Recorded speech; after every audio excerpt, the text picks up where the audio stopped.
जीवन के संघर्ष पथों पर सदा धैर्य का संग धरें। जीवन के संघर्ष पथों पर सदा धैर्य का संग धरें। मेहनत की तुलिका से मन में उम्मीदों के रंग भरें। नमस्कार, मैं नेहा तिवारी और आप देख रहे हैं दिवाकर न्यूज़। स्वागत है आपका नक्षत्र और तारों की दुनिया नक्षत्र ज्ञान में। आज हम बात करने वाले हैं रंग पर्व की, रंग महोत्सव की, होली की।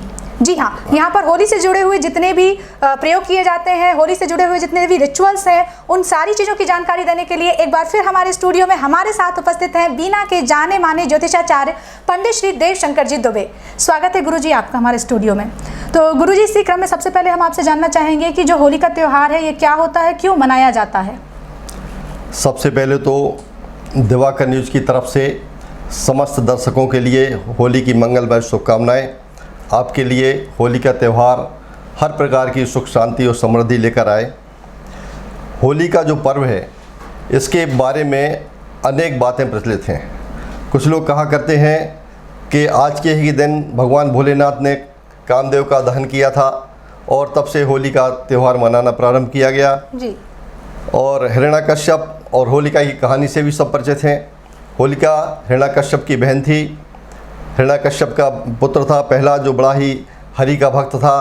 प्रहलाद को मारने के लिए होलिका के माध्यम से हिरण्याकश्यप ने प्रहलाद को मारने का प्रयास किया, परंतु प्रहलाद बच गया और होलिका जल गई। तब से भी होली जलाने की परंपरा इस दिन से चली आ रही है जी। और जैसे कि यहाँ पे मानते हैं गुरुजी कि जो होलिका अष्टक है, होलिका अष्टक में ऐसा कहा जाता है कि शुभ काम नहीं किए जाने चाहिए, तो ये कितना सत्य है इसमें? होली के 8 दिन पूर्व से जो अष्टमी पड़ती है, अष्टमी से होलिका अष्टक प्रारंभ हो जाता है और यह मानता है कि होलिका अष्टक में कोई भी शुभ काम नहीं किया जाना चाहिए, सारे शुभ काम वर्जित रहते हैं जी। लेकिन जो होलिका अष्टक जो होता है वो रीवा और सतलज जो नदियां हैं उनके तटीय क्षेत्रों में मान किया जाता है। अपने क्षेत्र में होलिका अष्टक को नहीं माना जाता है, लेकिन चूँकि परंपरा चली आ रही है, कुछ लोगों को जानकारी है, कुछ लोगों को जानकारी नहीं है, तो वो होलिका अष्टक को नहीं मानते हैं जी। और जैसे कि कहते हैं होलिका दहन में जो भस्मी होती है, भस्म तैयार होती है, वो काफ़ी पवित्र होती है। लोग उसे अपने माथे पर टीके की तरह भी लगाते हैं और इसी के साथ उसे अपने घर में, पूजा घर में, पवित्र स्थानों पर भी रखते हैं। तो आप इस राख के महत्व का क्या, इस राख जो है, इस भस्म का क्या महत्व होता है, इसको बताइए। और इससे जो ऐसे सहज उपाय जो हमारे दर्शक कर सकें ताकि वो अपने जीवन में यश, उन्नति और वैभव अर्जित करें, वो उपाय हम आपसे जानना चाहेंगे। होलिका दहन के संबंध में भस्म के और अनेक प्रकार के प्रयोग हैं, लेकिन जनहित में उनको सार्वजनिक रूप से नहीं बताया जा सकता। पता नहीं व्यक्ति के मन में क्या है, वो किसी का अहित कर दे उस प्रयोग से।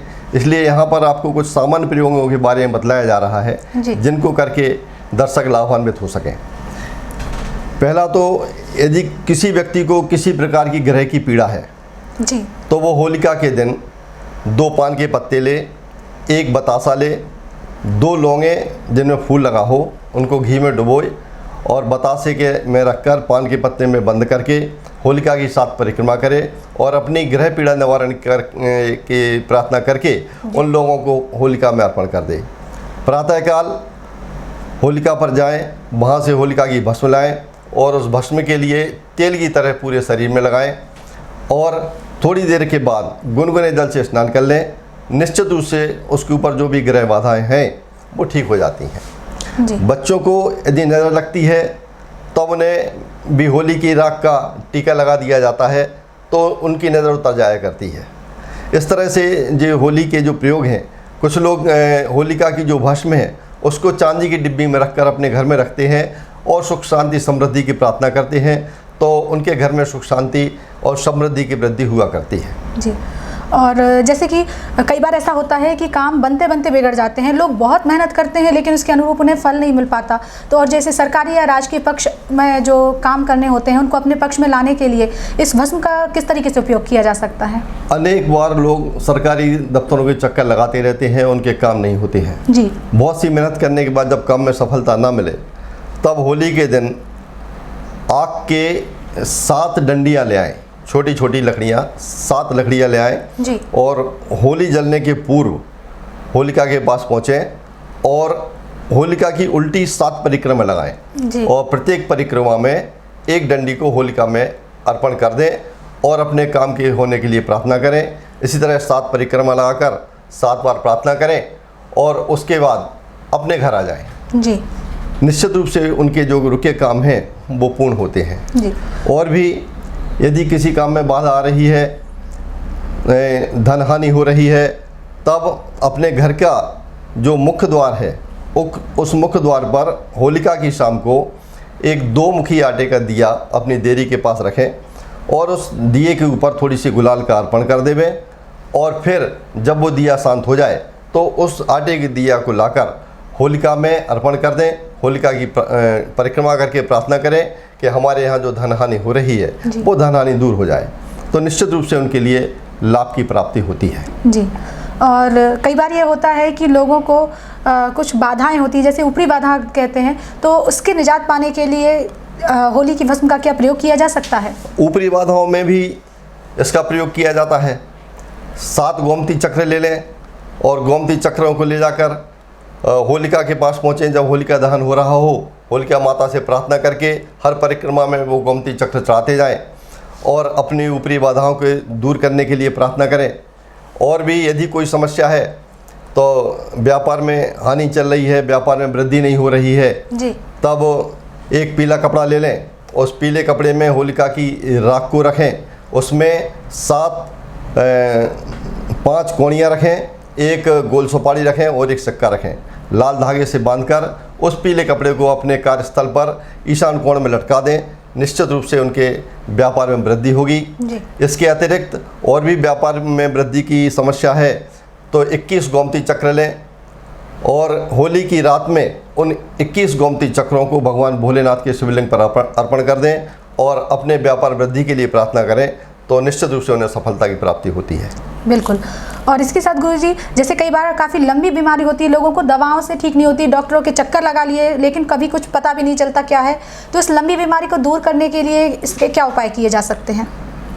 होलिका के रात में 4 गोमती चक्र लें, 2 पान, 2 फूल लगी हुई लौंग और थोड़ी सी मिश्री लें। जी।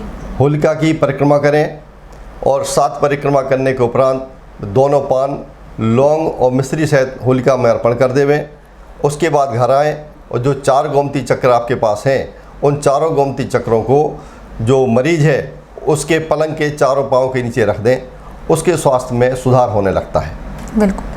और एक और क्वेश्चन आपसे हम जरूर जानना चाहेंगे, हमारे दर्शक भी जानना चाहेंगे निश्चित ही, कि जो वास्तु दोष होता है उसको शांत करने के लिए इस भस्म का कैसे प्रयोग किया जाता है? वास्तु के लिए भी इस दिन प्रयोग किए जाते हैं। जब होली जल जाए तो होलिका के दूसरे दिन अपने जो घर का ईशान कोण है, चाहे मकान पूर्वमुखी हो, पश्चिम मुखी हो, उत्तर मुखी हो, दक्षिण मुखी हो, कैसा भी मकान हो, लेकिन मकान का जो ईशान कोण है उस ईशान कोण में जाकर अपने इष्ट देवता के नाम की पूजा करें, उनके नाम से गुलाल अर्पण करें, दीपक लगा के आरती करके वहाँ प्रार्थना करें कि हमारे घर में जो भी वास्तु दोष हैं या जो भी कमियां हों वो दूर हो जाएं। इस तरह से वास्तु दोष में भी शांति प्राप्त होती है। जी। तो अब आपने देखा, इस वीडियो में हमने सीखा, हमने जाना कि होली का महत्व क्या होता है। इसके साथ ही होली के जो भस्म होती है उस भस्म से आप क्या उपाय कर सकते हैं ताकि आपकी समस्याओं का समाधान हो जाए। आई होप आपको ये सारी जानकारी बहुत पसंद आई होगी और इस पूरी जानकारी को, तमाम जानकारी को हमें देने के लिए गुरुजी आपका बहुत बहुत धन्यवाद।